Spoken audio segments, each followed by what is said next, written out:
गणनायकाय गणदैवताय गणाध्यक्षाय धीमहि गुणशरीराय गुणमण्डिताय गुणेशानाय धीमहि गुणातीताय गुणाधीशाय गुणप्रविष्टाय धीमहि एकदन्ताय वक्रतुण्डाय गौरीतनयाय धीमहि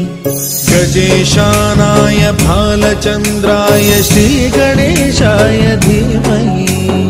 एकदन्ताय वक्रतुण्डाय गौरीतनयाय धीमहि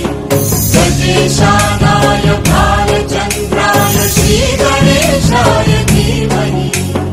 गानचतुराय गानप्राणाय गानान्तरात्मने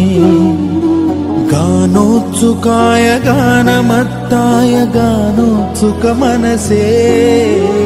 गुरुपूजिताय गुरुदैवताय गुरुकुलस्थायिने गुरुविक्रमाय गुह्यप्रवराय गुरवे गुणगुरवे गुरुदैत्यकलक्षेत्रे गुरुधर्मसदाराध्याय गुरुपुत्र परित्रात्रे गुरुपाखण्डखण्डकाय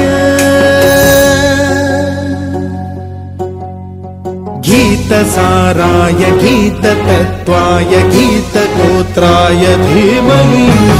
गूढगुल्फाय गन्धमत्ताय गोजयप्रदाय धीमहि गुणातीताय गुणाधीशाय गुणप्रविष्टाय धीमहि एकदन्ताय वक्रतुण्डाय गौरीतनयाय धीमहि गजेशानाय भालचन्द्राय श्रीगणेशाय